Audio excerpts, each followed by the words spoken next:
What's up, guys? Welcome to the channel. My name is Brett. Today I am here with Big John over here. We are going to be showing you today how to make a D&D character. We've had some people in the chat kind of ask us how to do that, how do I start, where do I go, all these things. So today we're going to show you step by step how to make yourself a D&D character and how to get yourself started rolling with your own D&D adventure.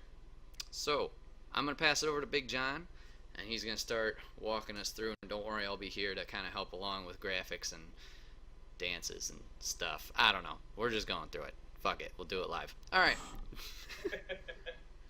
All right, guys. So, like Brett said, he told me you guys have a lot of questions and wanted to know how to make your own character or where you should even go and start to start an adventure. Well, first off, there's a reason why we play D&D.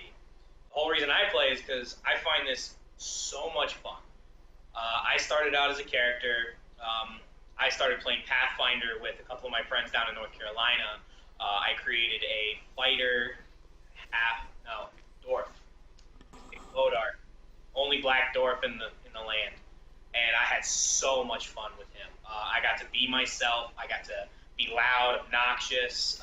I played all my jujitsu, martial arts into it, and he was the best grappler in the world, but he couldn't hit anything. He was terrible at hitting stuff.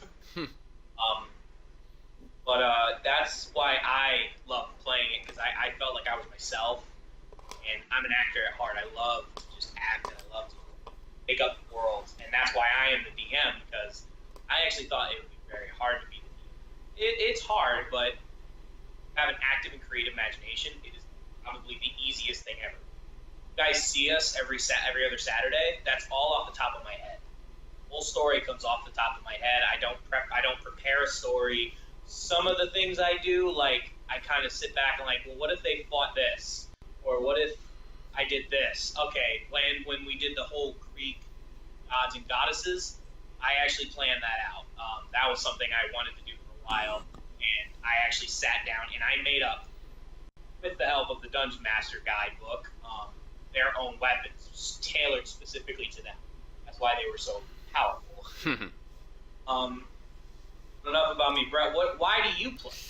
Oh, D&D. Why do I play D&D? Well, I don't know. It took me a while to get into, because like John said, you kind of have to get that actor's mindset, like pretend, you embrace your character differently. How you act is, you don't act as yourself. You're supposed to act like your character. So depending on how you build your character, that's how you're going to act.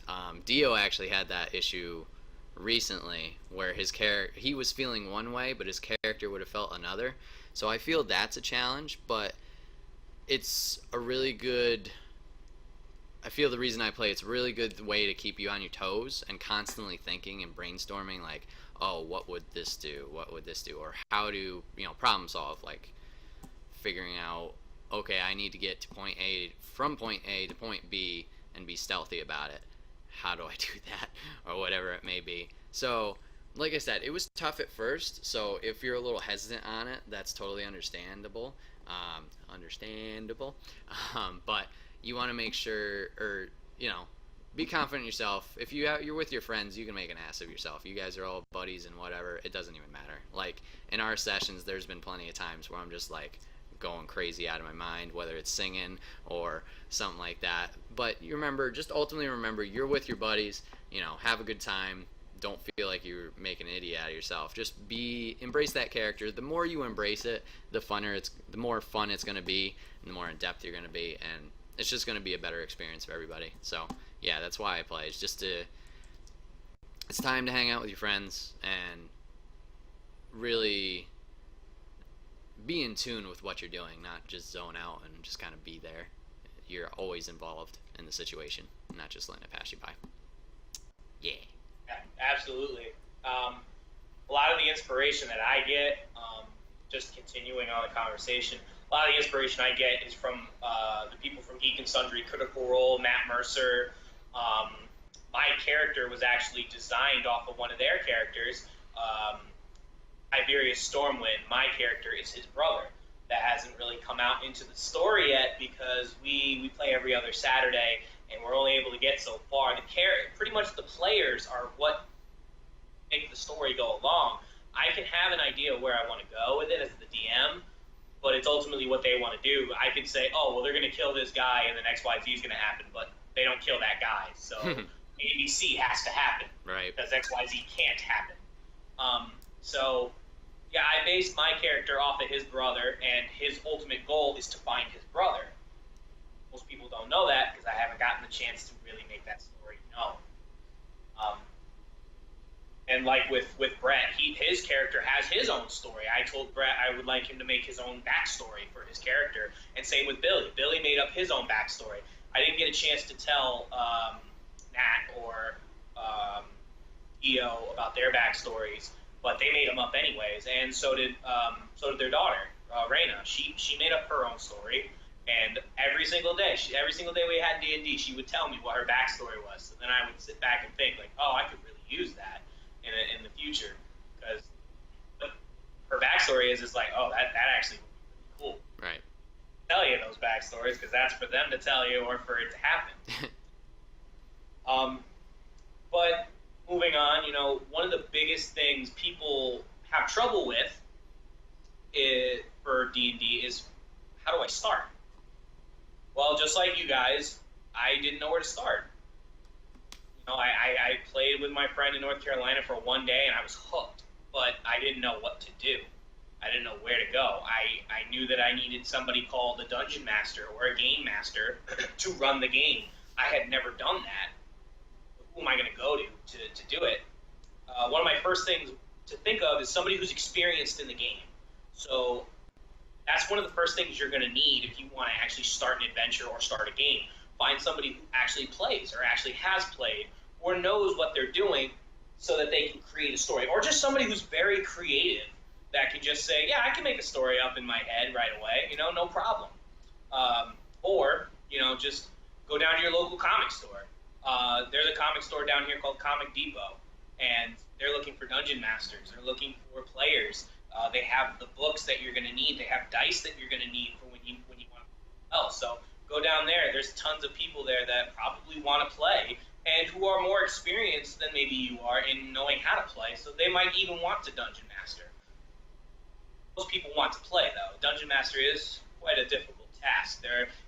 Instead of one book as a player, dungeon master has to use 3 books. And what books are the monster manual, which is this one right here. Dungeon Master Guide, right here. Basically, what the Dungeon Master Guide does is it teaches you everything that you need to know to create a world, create non-playable characters, and it also teaches you how to world build, create traps, give you magical items, all the good and meaty stuff that are in the story. The Monster Manual just gives you a whole bunch of different monsters that you can put in the world. There's a lot of lore in there, and you really got to read it. You really got to know where the monsters are and where they are topographically, because if you put a Hydra in like a volcanic ash area, that just doesn't make sense. You gotta know where you are. Like if you're in the fire elemental plane, there should be fire elementals, salamanders, maybe even an ancient red dragon, because they're all fire related. You don't put water into fire, it just doesn't make sense. And then the last book, which is probably the most important book of the entire game, is the Player's Handbook. That book is everything you need to know about how to play, how to create your character, how to give them all the starting beefs and bonuses. It even tells you from level 1 to level 20 what your character will get. It even teaches you, if you would like to multi-class, how to multi-class. Say you're a fighter, and you want to start casting spells at a more greater level than you are right now. Because, as a fighter, you can look to a path that's called the... When you want to multi-class and you say you're a fighter, you can either cast magic spells as an Eldritch Knight, or if you don't really want to go that route and you just go through the Battle Master class, then all of a sudden you're like, well, I actually really wanted those. I wanted those magic casting abilities. You can multi-class eventually if you have the right stats. And That's pretty much what the player handbook does. It even tells you, like, if the dungeon master says, well, you're prone, or you're paralyzed, or you're stricken with fear. It tells you in the book what that all means. So you're not just scrambled in your head, like, what does this all mean? It also explains to you what advantages and disadvantages are. It tells you what your modifiers are going to be at certain levels. It even maps out what your experience points should be at what level. That's pretty much how I run my game. Is I just look at the experience thing, and I say, hey, Brett, you're this level now because you did X, Y, and Z, and you really impressed me with that. You talked your way out of a fight. You got the killing blow, so I'll give you extra XP for that. That was really impressive. And it was a high damage, or it was a high damage kill. Or, hey, we go through his story and he kills somebody, I don't know, who killed somebody close to him, and he got the final kill.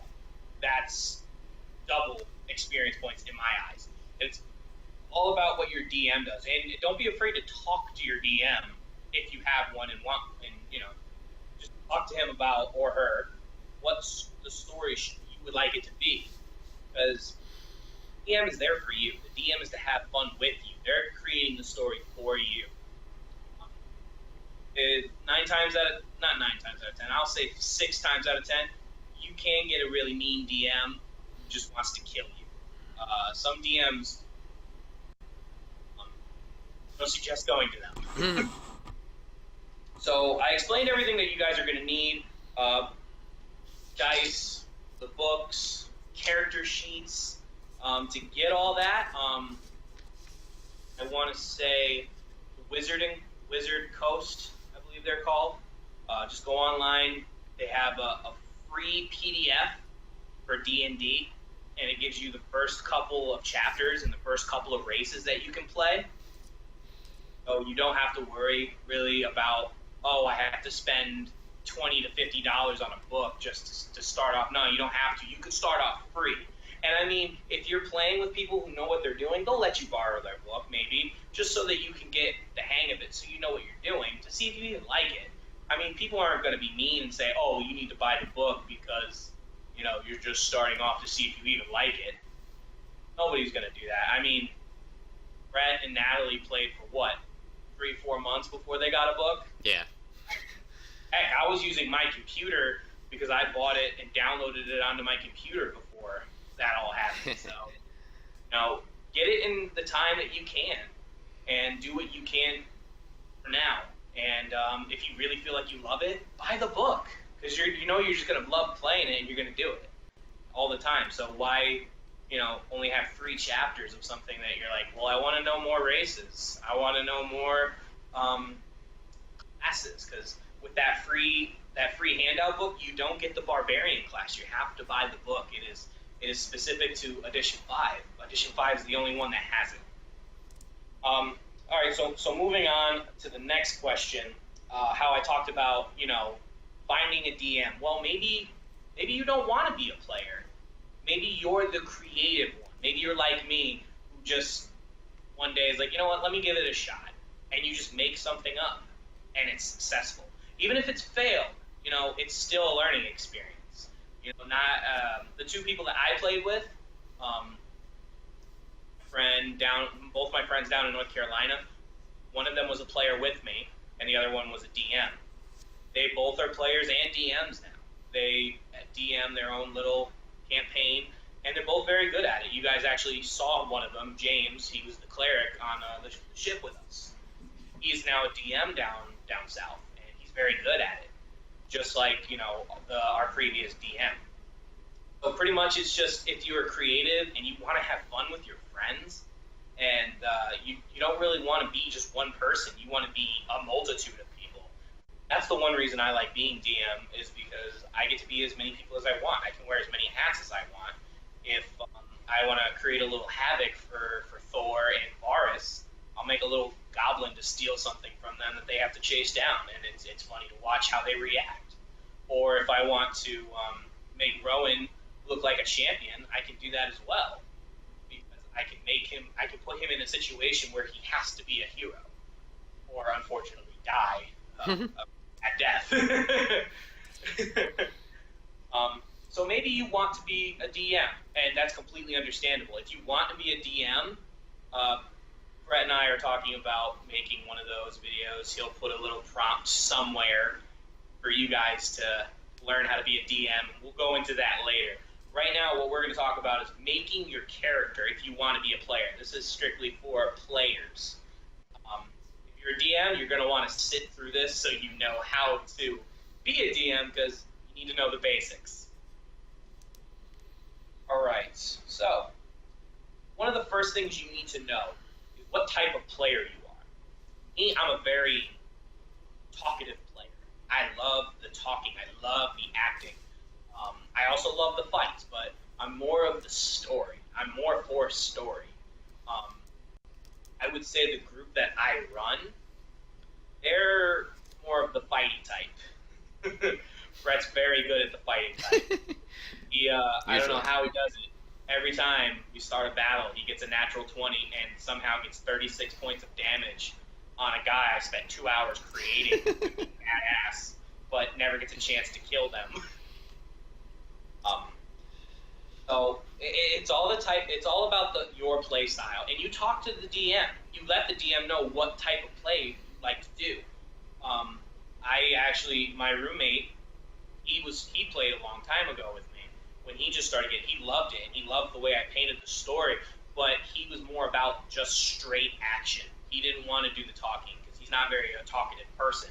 He's a very quiet person, very introverted. But he likes being around people. It's just when I put him in a situation where he has to talk, he just breaks down, and he's not that type of player. He's more of a support role character where he just doesn't want to talk. He just wants to battle.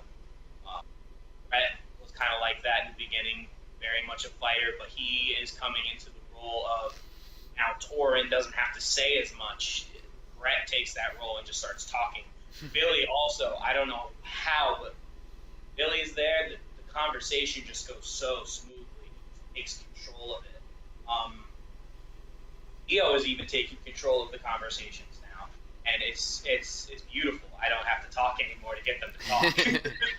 And if you don't feel like talking, don't feel like you have to. Play as however you want to play. And like Brett said, yeah, you want to play as the character, but if you want the character to be you, that's perfectly fine. You can be you in this game. I like to paint my stories of this character is not you. Thor is a character. He's somebody you made up. Play his persona. You know, he went through X, Y, and Z. What do you think would go through his mind if X, Y, Z happened when he in front of his face after experiencing that? That's kind of how I like to play, like if it's real life situations, and that's pretty much the way I go into it. If you're a fighting character, let your DM know. Say, hey, I strictly like to fight. The DM will make it so that you guys fight more often, and it will give you more encounters. If you tell him, I'm just a story person, give you more bulk, or she will give you more bulk in the story for you to talk. So it's all about what type of player you are and what style you would like to play. If you feel you're more of a fighter but you would like to go into the more talking, let the DM know. If the DM and the player is a very beautiful combination, because the DM plays off of you. He or she gets his energy from the players. So talk to your DM. Completely be immersed in that relationship, because that relationship you will benefit from that if you talk to them and give them your experiences that you would like to see. Going on to the next point, the player handbook. So that is like I said, it's a very important thing. With that book, when you buy it, you will get a character sheet. That character sheet is the bare bones of what your character is and how you create your character. So going into the character sheet, like I said, it's the bones. It's everything that you need to tell the story of who your character is.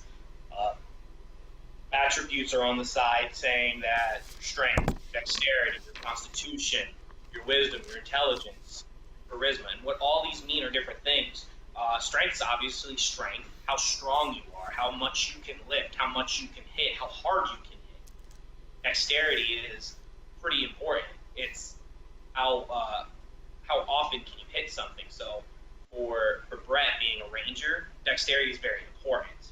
For Rowan, who's a monk, who's up close and personal and punching. So dexterity is not always the greatest thing, but it's definitely good to have. Constitution is another important thing you want to have. That is how hardy you are, how much you can take a beating and still be standing at the end of it. Fortunately for Torin, he has a high constitution. Unfortunate for, I'm trying to think who has a really low constitution in our group. I want to say little Zephora. I think she has a very low constitution. She rolls very well, I'll tell you that. She got higher stats than all of us. I actually know. Billy, I think, has a low constitution. Yeah, Billy has a low constitution. So, unfortunately for Billy, he's a glass cannon.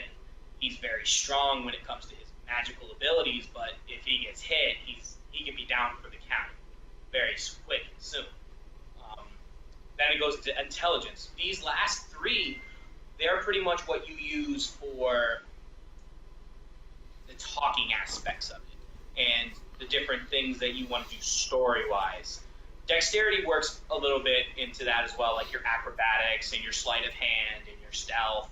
But intelligence, wisdom, and charisma modifier go into like what you want to do. So say there's a rock on the ground and it's glowing a certain color. You look at it and I'll tell you to make an Arcana check. You roll a d20, and whatever the roll is, you add your Arcana bonus to it. So that's what comes off of your intelligence. If you have a high intelligence, you have a high intelligence modifier. That's what it plays into. Same with charisma and same with wisdom. Wisdom's more for perception, for insight. The charisma modifier goes towards your perception, how well you can lie, how well you can intimidate people, how well you can persuade people. Each different class you have will give you a general outline of what you should make number 1 and number 2 for your class. If you want to be a fighter, you want to make, your strength and your constitution a pretty high one, followed by dexterity. You don't have to too much worry about your intelligence and wisdom and charisma, but you may have to depending on what you want to do. If you want to be an Eldritch Knight, you want to focus on your intelligence. Not too much. You can, as you level up, you will be able to, add 2 more points to your attributes every now and then. Excuse me. All right, so now we're going to go into the creating the character, and I have a sheet right here. I have Torin's sheet right here, so I have a reference. But namely, the biggest thing that you're going to need to know of making a character, what do you want to be? What do you decide that you think you would be in this world? It's a world full of magic, a world full of monsters and enemies, and you are probably either, you can be evil. There's nothing wrong with playing an evil campaign or being an evil character. Just know that there will be good characters that you will have to be with, and they may end up fighting and killing you. So always have a backup character. Also, when you die in this game, your character dies. There's no respawns. When Nyx died, she's dead. She's no longer able to play. She's gone. When Rowan almost died, Rowan almost died. Unfortunately, you guys weren't able to see that. Technical difficulties, but I was actually really surprised that happened, and I was really bummed you guys didn't get to see it. One of the first things that you do is you open up the book and you find out what you want to be race-wise. Each different race has their own strength and weakness. You can, for right now, when you purchase the player handbook, what you can be is, you can be a dwarf, an elf, a halfling, a human, a dragonborn, a gnome, half-elf, a half-orc, or a tiefling. You can pick whatever your race you want. If you want to make a gnome barbarian, by all means, go ahead. it will make it very easy and interesting, Dungeon Master, because he will make up so many stories. That is funny, and I hope you have an amazing backstory. So from there, those are the races you want to be.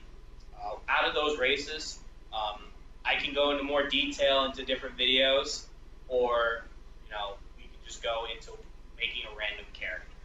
I think I'm gonna, for this, just go into making a random character. If you want to know more about the individual ones, ask Brett, and Brett will put something up, and I'll go into it more. But right now, I'm gonna make a random character, and I'm gonna do it by way of Brett helping me. Now, Brett, I always will pick a Dragonborn just because I can eat through them. What do you want? What race do you want? How about this? Brett, if your character were to die, what's your backup character? Ooh, Bard. All right, so we're gonna go Bard. That's his class. What race do you think you would want to play as? Make this interesting. You can be whatever character you want. You can be I've heard of a half orc. I'm gonna go a gnome Bard. Okay, you're gonna go with gnome. So what you're gonna do is in your book, you're gonna go to page 35, and that's where the gnomes are. And it gives you a brief description of what they are, what their weight is, how they do everything they do, what their speed is, how tall they are, and it gives you a little brief description about also their attitude and how you should play as a gnome. Not all gnomes are like you, I'm very even keel, I go with the flow. No, not all gnomes are that way. So Brett will come up with his own name and whatever, so I'm not going to go into that.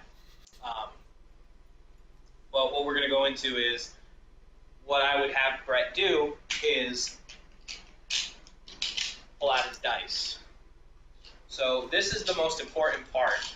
This is where your attributes come into play. And this is how you create them. Well, this is one way how you create. In the front of the book, there's about 3 or 4 different ways you can create your attributes.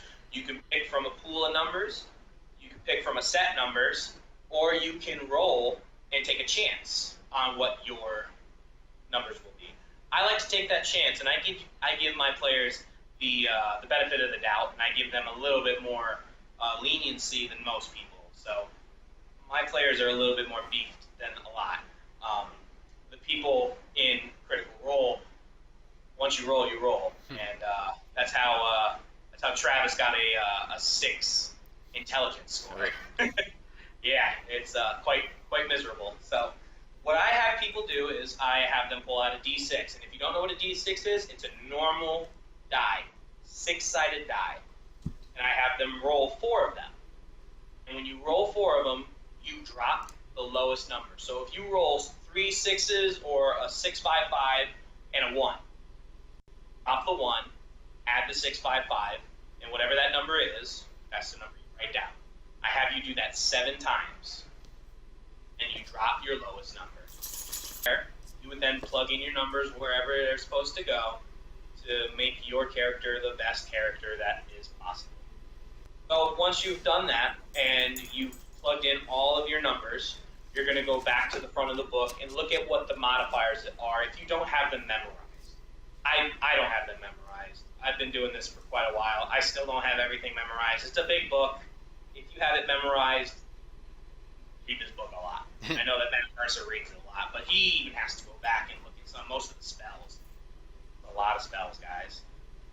But you're going to go back to the front of the page, back to the front of the book, and you're going to look at what the modifiers are. So say you roll an 18, which is the best you can get on your first set of rolls. That's all 3 6s. Best thing you can get, or the worst thing.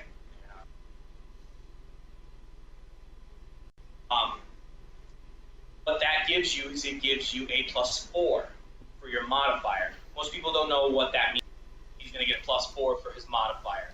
That is going to go into his proficiency bonus, into his saving throws, into his skills. This is how we determine what our skills are going to be. So when I'm on the show and I say, hey, Brett, roll me an acrobatics check. He's rolling a d20, and he's looking at his skill spot. I'll show you. Don't worry, you guys aren't lost. From there, it's going to have a plus whatever number your dexterity is. And it outlines what it all is as well on the page, so you're not lost. If you see the word animal handling, you're like, oh, well, what modifier goes into that? Well, it says right next to it, wisdom. So you're going to use your wisdom modifier, and you're going to add it in. And it's all going to be written in once you guys have taken care of it, so you're just going to look at the number and add it. A lot of this is math. So if you're bad at math like me, calculator is a good thing to invest in. First, make sure your phone's charged. When you're creating your character, alignment is a very important thing of how you want to design your character. Now, some DMs don't go strictly on alignment. They don't focus on it. They just know what your character is, and if you're normally a DM, you kind of have a very good understanding of people and psychology. So you understand what your players are. So sometimes DMs don't really play to alignment, which is a good thing. But if you do play towards alignment, understand what your alignment is. And the player handbook explains everything.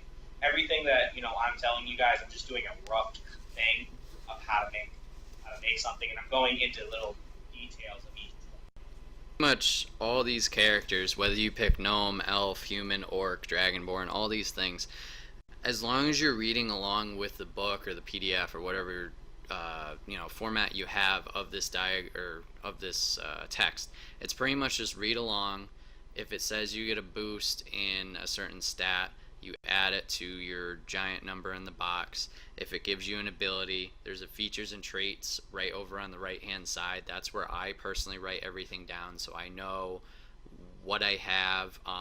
You can write down what it does there, but sometimes to save space, I write down what page number it's on too, so I can always flip and refer to it.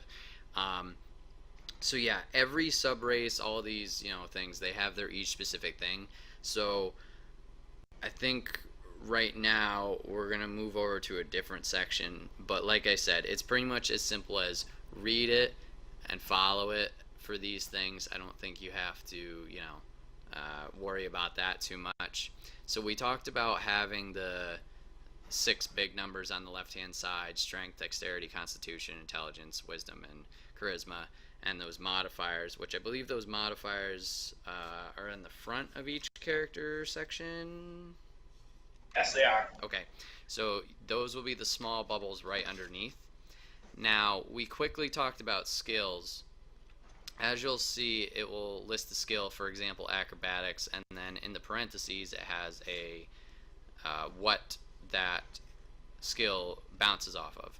Pretty much all you do for those, if I remember correctly, is you're going to write the small number under the big number. So for example, strength, if I have a +4 in the little circle, anything that the parentheses strength has to go off of, I'm going to put that in that section. Correct? That's correct. Okay. Now, so you just pretty much copy those over. Now, each race and class, they have proficiencies. Those are what those little circles are for. You're going to find those somewhere. You find those proficiencies within, just like he was saying, you copy and paste. It will tell you in your race what you're proficient in. Saving throws and your skills, pretty much those numbers. Now, we already talked about proficiency bonus. Inspiration's right above it. I believe this is judged based on the DM. Maybe you guys do something good, maybe something goes wrong. That's the only time a number's going to go in there, and that will affect your skills, right? What that affects is, I have never used inspiration. It's just, it's never happened in my brain. I should have given it to them a couple times. There was a point in time where I wasn't giving them experience for the social part of it because it never clicked in my head. But as we've gone on, like I told Brett, actually, hey Brett, add yourself another 1,000 because of this social thing you did. Handled that very well, and I should have give it to you. That's how experience works. Say Rowan was to heroically save a mother and her child. I would give him a D10 inspiration die. And what that is say he rolls a terrible roll and it's a life or death situation. Say he just needs about maybe 8 more points to get what he needs. Say he needs to roll a 15, whatever 15 minus 8 is, that's 7. what he rolled. 7, thank you. Say he rolled a 7, and he just needs that 8 to get that 15. Well, he'll take that D10, he'll roll it, and he will add it to the 7, and that's what he will get. If he gets his 8, he gets his 8. That's what the inspiration die does. It helps you out in a pinch when you need it. Alright, so we got all those. Moving over to the center of the page, we got armor class. So this, how do we figure out armor class, John? So your base armor class is 10 plus your constitution modifier. Like I said, how hardy you are. Each class has their own specific armor that they're allowed to use. If they're proficient in it, they can use it. If you're not proficient in it, you can't use it. So if you are a bard who's only proficient with light armor, he can't use heavy armor. He's no, he shouldn't use it. So when you put on your light armor in the back, chapter 5, it will tell you what armor you're allowed to wear. From there, you would go and buy it. You would roll for your money and buy it, or you would just go through your class, and it will tell you the equipment you're allowed to start with. Right. Or the DM will give you something to start with. Down your current hit points. Well, your current hit points all depends on what class you pick. So we picked Bard. Your hit die is a D8. That means is you're going to use an 8-sided die. Where is it? There it is. So what your starting hit points are is 8 plus your Constitution modifier. So it's 8 plus, 2 or 3. So you add that together, and that's what you have. And each time you level up, you roll a D8, and you add your Constitution modifier. That will go into your your health every turn or every level up you have. Into the next part, temporary hit points. What temporary hit points are, that is what your hit points go down to. That's where I write all my minus this equal this is what I am now. That's where I write mine. Your hit die, that is where you do a lot of your healing. You have a pool of hit dice that you can use. I normally just say, if you guys rest, I'll let you guys heal all the way up. If you do a long rest or if you do a short rest, I'll let you guys heal halfway or a little bit more, but not all the way full health and give you all your spell slots back. I like to be a little bit in control of that. I don't like to leave that to chance for them because they might roll terrible and be like, crap, I'm not where I need to be. I rolled 10 ones. This sucks. So moving on to the next one right next to it, this is probably the most scary thing you will ever have to use is the success and failure death saving throws. What those are, and you go down to 0. Basically, you have 1 hit point, somebody hits you, and it's for like 2 points. You are unconscious. And every turn after that, as long as you are unconscious, you have to roll a d20 and get over a 10. I believe it's actually, you have to get over a 10. If you fail, that's 1x in the death slot. If you pass, it's 1x in the success slot. If you get 3 successes, you are resuscitated and you're back to 1 health point. If you get 3 fails, obviously we all know what happens. You die, and you need to make another character. Coming down to attacks and spells. This is where you're going to put your weapons. If you're a spellcaster, this is where I like to put some of my spells and my spell DC and my attack modifier for the spells. I also put my long swords, my battle axes, maybe my shield in there. I put my attack bonus in there.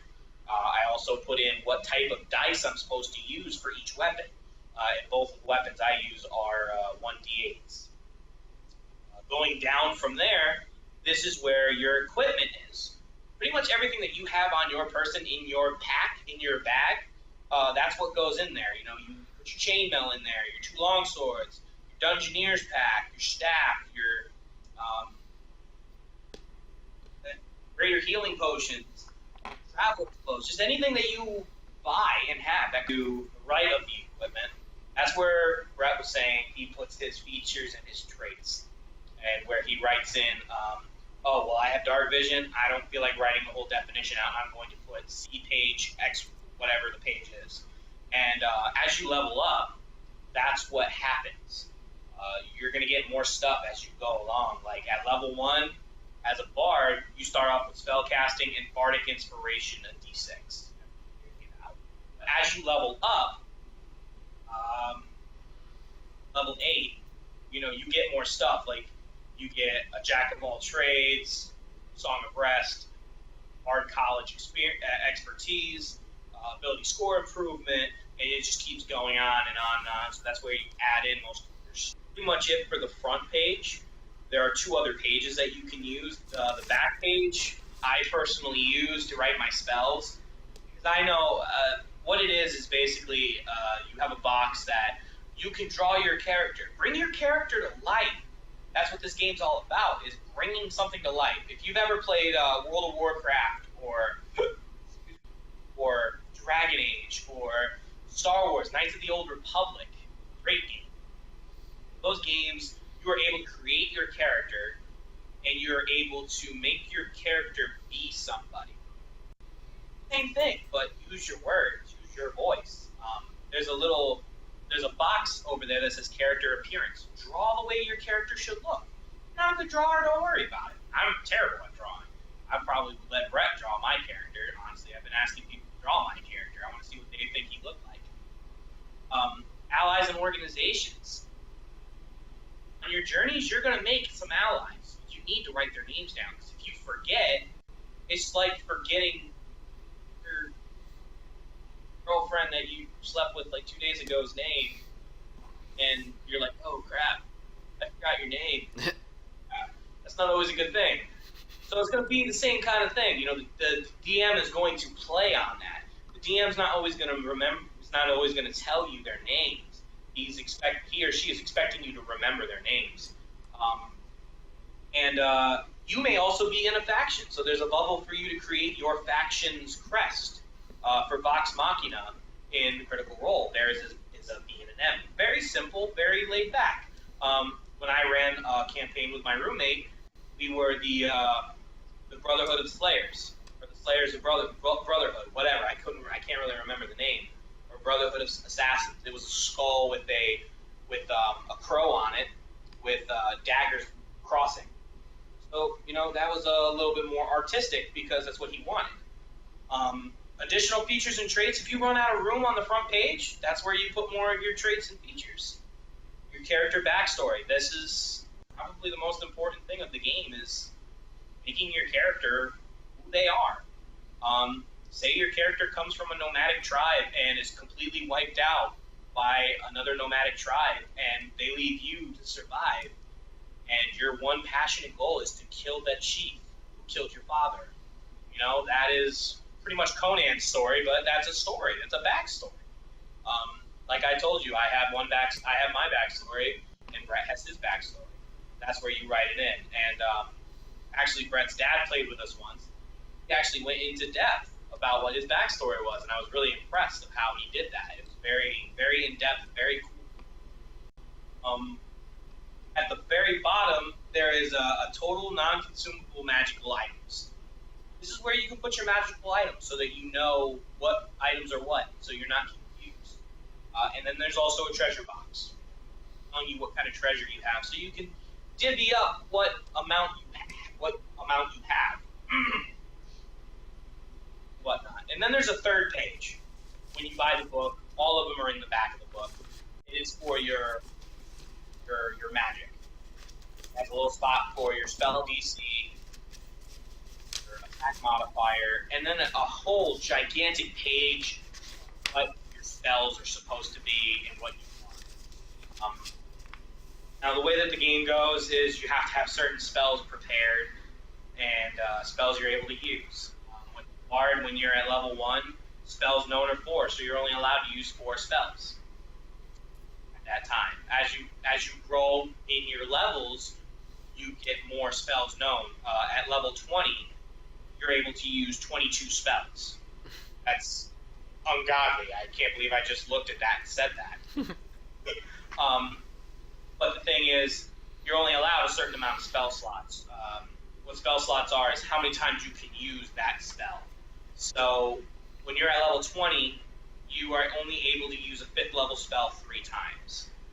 When that's done, you need to take a rest or a short or long rest to regain those spell slots.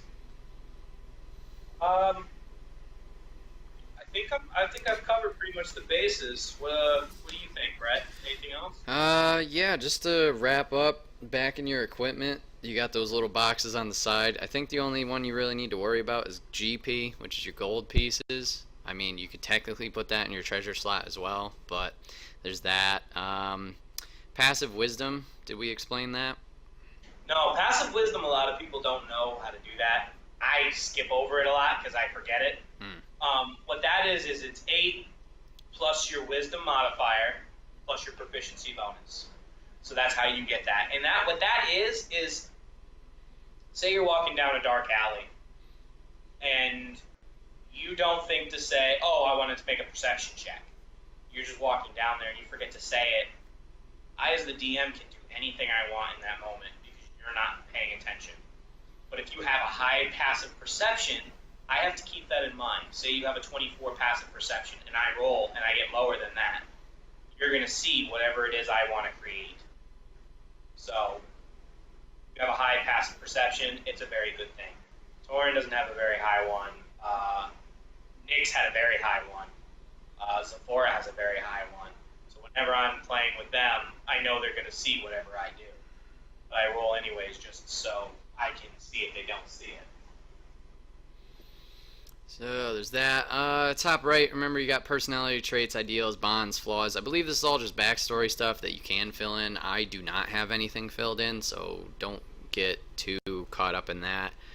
I personally don't have anything in there either, but going into chapter 4, that's your personality and your background. It gives you, if you don't know how to make a character, say you're not that creative person and you don't understand the idea of story making and you want the book to make a player up for you, then you use chapter 4.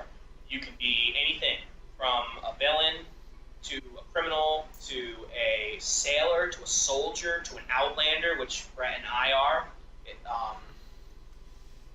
Even an acolyte, which is what Billy is. Each one has their own set different things that give us bonuses. Being an outlander, you get the ability called Wanderer, which you're able to memorize any kind of map, any kind of script that you see that has to do with geography. Acolytes have a lot of intelligent base modifiers, and with your personality and background, you also get buffs to your skills. Some of them will give you proficiency in different skills as well. Alright, cool. So, yeah, I know we went through this kind of quick, guys, possibly, or we went through in depth with other parts, I don't know. But that is the base idea of how to make a character for D&D.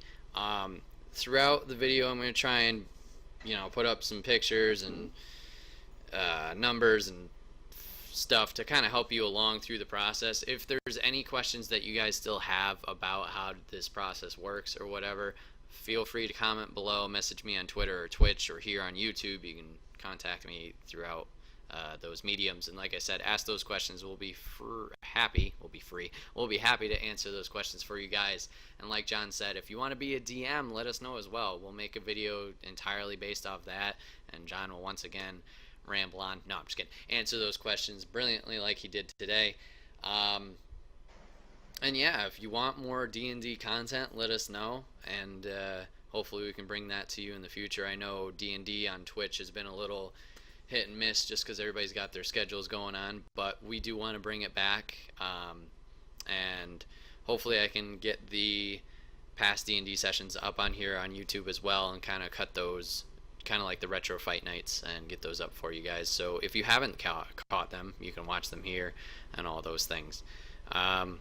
So yeah, thanks for watching. Thanks to John for helping us out with the making a D&D character, because I know I would have been okay, here's the thing and the other thing, whatever, and I don't know. Just read the book and write that. Pretty much. Yeah. Yeah. Alright guys, well thanks for tuning in. Hope you guys enjoyed this video. Remember, if you have any questions, comment below. Remember, you can catch us live over on twitch.tv/Enigma9011 5 nights a week, playing a variety of games and new YouTube videos every Friday here right on YouTube/Enigma9011. Alright guys, peace out. Have a good one. Bye guys.